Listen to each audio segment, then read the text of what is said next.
ಈ ದಿನ ಒಂದು ವಿಶೇಷವಾದ ದಿನ. ಯಾಕಂದ್ರೆ ಇವತ್ತು ನಾಗಪಂಚಮಿ ಮತ್ತೆ ಶ್ರಾವಣ ಶನಿವಾರಗಳು.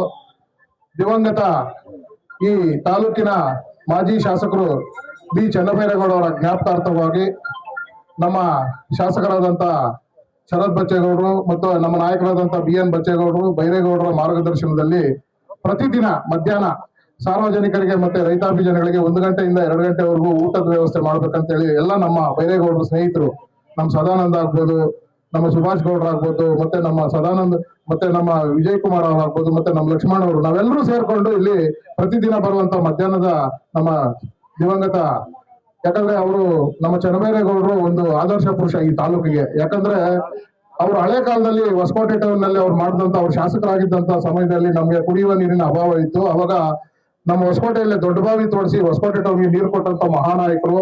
ಮತ್ತೆ ಶಾಶ್ವತ ಕೆಲಸಗಳೆಲ್ಲ ಯಾರಾದ್ರೂ ಮಾಡೋದ್ರೆ ಅದು ಬೆಳಗನಹಳ್ಳಿ ಕುಟುಂಬದಿಂದ. ಮತ್ತೆ ನಮ್ಗೆ ಇಲ್ಲಿ ಮಳೆ ಬಂದ್ರೆ ಈ ದೊಡ್ಡ ಮೋರಿ ಮಾಡಿದ್ದಾರೆ, ನೀವು ನೋಡಿರ್ಬೋದು. ಮಳೆ ಬಂದ್ರೆ ಕೆಳಗಿನಪೇಟೆ ಪೂರ್ತಿ ಮುಚ್ಚೋಗ್ಬಿಡೋದು. ಅಂತ ಕಾಲದಲ್ಲಿ ಅವ್ರ ಸ್ವಂತ ದೊಡ್ಡ ಮೋರಿ ಮಾಡಿಸಿ ಸುಮಾರು ಅದ್ಭುತವಾದ, ಮತ್ತೆ ಮುನ್ಸಿಪಲ್ ಹೈಸ್ಕೂಲ್ ಮಾಡಿಸಿ, ಮತ್ತೆ ನಮ್ಮ ಕ್ರೀಡಾಂಗಣ, ಯಾಕಂದ್ರೆ ಹೊಸಕೋಟೆ ಟೌನ್ಗೆ ಎಂಟ್ರಿ ಆದ್ರೆ ಚನ್ನಬೈರೇಗೌಡ ಕ್ರೀಡಾಂಗಣ ಇದೆ, ಎಲ್ಲೂ ಇಲ್ಲ ಅಷ್ಟು ಅದ್ಭುತವಾದ.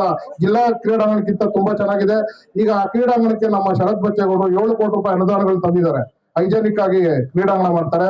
ಅದೇ ರೀತಿಯಾಗಿ ಬಚ್ಚೇಗೌಡರು ಸಹ ಅವರು ನಮ್ಮ ಬಚ್ಚೇಗೌಡರು ಸಹ ಶಾಶ್ವತವಾಗಿ ಅಂತ ಕೆಲಸಗಳು ಮಾಡಿದ್ದಾರೆ. ಅದನ್ನ ಈಗ ನಮ್ಮ ಶರತ್ ಬಚ್ಚೇಗೌಡರದು 5 ಸೂತ್ರಗಳಿದೆ. ಅವರು ಮೊದಲಿಗೆ ವಿದ್ಯಾಭ್ಯಾಸಕ್ಕೆ ಮಾನ್ಯತೆ ಕೊಡ್ತಾರೆ.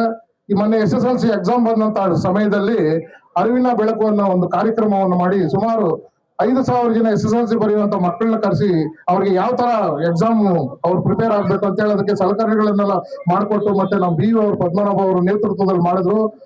ನಮ್ಗೆ ಜಿಲ್ಲೆಗೆ ಫಸ್ಟ್ ಬಂತು SSLC ಎಕ್ಸಾಮ್ಗಳಲ್ಲಿ ನಮ್ಮ ವಿದ್ಯಾರ್ಥಿಗಳು. ಮತ್ತೆ ರಾಜ್ಯಕ್ಕೆ 7ನೇ ಸ್ಥಾನ ಬಂದು ಒಳ್ಳೆ ನಮ್ಗೆ ಫಲಿತಾಂಶ ಬಂತು.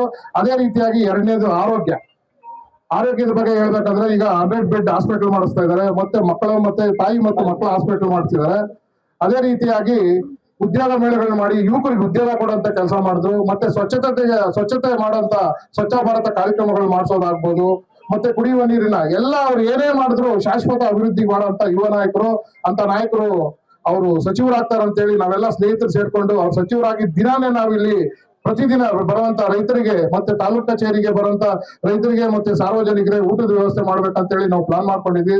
ಅದ್ ಏನಾಯ್ತೋ ಗೊತ್ತಿಲ್ಲ, ದುರದೃಷ್ಟಕರ. ಅದು ಅವರು ಸಚಿವರಾಗಿದ್ರೆ, ಇಂಥ ನಾಯಕರುಗಳು ಸಚಿವರಾದ್ರೆ ಮುಂದಿನ ದಿನದಲ್ಲಿ ನಮ್ಮ ರಾಜ್ಯ ಆಗ್ಬೋದು, ನಮ್ಮ ದೇಶ ಆಗ್ಬೋದು, ಇನ್ನೂ ಮೇಲ್ಮಟ್ಟಕ್ಕೆ ಹೋಗ್ಬೋದು. ಯಾಕಂದ್ರೆ ದೂರದೃಷ್ಟಿ ನಾಯಕರನ್ನ ಸಚಿವರನ್ನಾಗಿ ಮಾಡ್ಬೇಕಾಗಿತ್ತು. ಅದೇನಾಯ್ತು ಅಂತ ಗೊತ್ತಾಗ್ಲಿಲ್ಲ. ಅದೊಂದು ನಮ್ಗೆ ದುರಂತ ಹೇಳ್ಬೇಕಂದ್ರೆ. ಮುಂದಿನ ದಿನಗಳಲ್ಲಾದ್ರೂ ಹೈಕಮಾಂಡ್ ಅವರು ಅವ್ರ ಗಮನದಲ್ಲಿ ಇಟ್ಕೊಂಡು ಒಳ್ಳೆ ಸಚಿವ ಸ್ಥಾನ ಕೊಡ್ಬೇಕಂತ ಹೇಳಿ ಕೇಳ್ಕೊಳ್ತಾ, ಈ ದಿನ ಅವರ ಹೆಸರಿನಲ್ಲಿ ನಮ್ಮ ಚನ್ನಬೈರೇಗೌಡರ ಜ್ಞಾಪಕಾರ್ಥವಾಗಿ ಎಲ್ಲ ನಾವು ನಾಯಕರುಗಳು ಸೇರ್ಕೊಂಡು ಇಲ್ಲಿ ಪ್ರತಿದಿನ ಮಧ್ಯಾಹ್ನದ ಊಟದ ವ್ಯವಸ್ಥೆ ಮಾಡಿದೀವಿ. ಈಗ ಶಾಸಕರು ಬರ್ಬೇಕಾಯ್ತು, ಅವ್ರ ದೇವಸ್ಥಾನದ ಕಾರ್ಯಕ್ರಮ ಇರೋದ್ರಿಂದ ಊಟದ ಸಮಯ ಮುಗಿತಾ ಇದೆ. ಆದ್ರಿಂದ ಈಗ ನಾವು ಪ್ರಾರಂಭ ಮಾಡ್ತಿದ್ದೀವಿ. ಇನ್ನೊಂದ್ ದಿನ ಶಾಸಕರು ಬಂದು ಇದಕ್ಕೆ ಚಾಲನೆ ಕೊಡ್ತಾರೆ ಅಂತ ಹೇಳ್ತಾ, ಎಲ್ಲರೂ ಇದನ್ನ ಸದುಪಯೋಗ ಪಡ್ಕೋಬೇಕು. ನಮ್ಮ ಶಾಸಕರಿಗೆ ನಾವು ಹೃದಯಪೂರ್ವಕ ಅಭಿನಂದನೆ ಸಲ್ಲಿಸಿ ಈಗ ಕಾರ್ಯಕ್ರಮವನ್ನ ಪ್ರಾರಂಭ ಮಾಡ್ತೀವಿ. ಎಲ್ಲ ಇಲ್ಲಿ ನಡೆದಿರ್ತಕ್ಕಂಥ ಈ ಉದ್ಘಾಟನೆ ನಮ್ಗೆ ಇನ್ನೊಂದು ವಿಶೇಷ ಏನಾಯ್ತು ಅಂದ್ರೆ, ಮಾಜಿ ನಮ್ಮ ಜಿಲ್ಲಾ ಪಂಚಾಯತ್ ಅಧ್ಯಕ್ಷರು ರಾಜಣ್ಣ ಅವರು ಬಂದವರು ಉದ್ಘಾಟನೆ ಮಾಡಿದ್ರು. ಅವರಿಗೆ ಹೃದಯಪೂರ್ವಕ ಅಭಿನಂದನೆಗಳು ಸಲ್ಲಿಸ್ತೇವೆ. ಮತ್ತೆ ಅವರು ಈಗ ನಮ್ಮ 5 ಗ್ಯಾರಂಟಿಗಳ ಅಧ್ಯಕ್ಷರು ಜಿಲ್ಲಾ ನೋಡಿ, ಅವ್ರ ಕೈಯಲ್ಲೇ ಉದ್ಘಾಟನೆ ಆಯ್ತು. ಅದೊಂದು ನಮ್ಗೆ ಸಂತೋಷಕರ ಅಂತ ಹೇಳಿ ಈ ಕಾರ್ಯಕ್ರಮಕ್ಕೆ ಆಗಮಿಸ್ತಕ್ಕಂಥ ಎಲ್ಲ ನಮ್ಮ ಆತ್ಮೀಯರಿಗೆ, ಎಲ್ಲ ನಮ್ಮ ನಾಯಕರುಗಳಿಗೆ, ನಮ್ಮ ಟೌನ್ ಬ್ಯಾಂಕ್ ಅಧ್ಯಕ್ಷರಾದಂತ ನಮ್ಮ ಮಂಜಣ್ಣ ಅವ್ರಿಗೆ, ನಮ್ಮ ಕಿರಣ್ ಅವ್ರಿಗೆ, ಮುರಳಿ ಅವ್ರಿಗೆ, ನಮ್ಮ ಹರೀಶ್ ಪಾಲು, ಮಂಜು, ಎಲ್ಲರೂ ಇಲ್ಲಿ ನಡೆದಿರ್ತಕ್ಕಂಥ ಎಲ್ರಿಗೂ ನಾನು ಹೃದಯಪೂರ್ವಕ ಅಭಿನಂದನೆ ಸಲ್ಲಿಸಿ ಈಗ ಕಾರ್ಯಕ್ರಮ ಪ್ರಾರಂಭ ಮಾಡ್ತೀವಿ. ಜೈ ಭೀಮ್, ಜೈ ಜಾಂಬವ.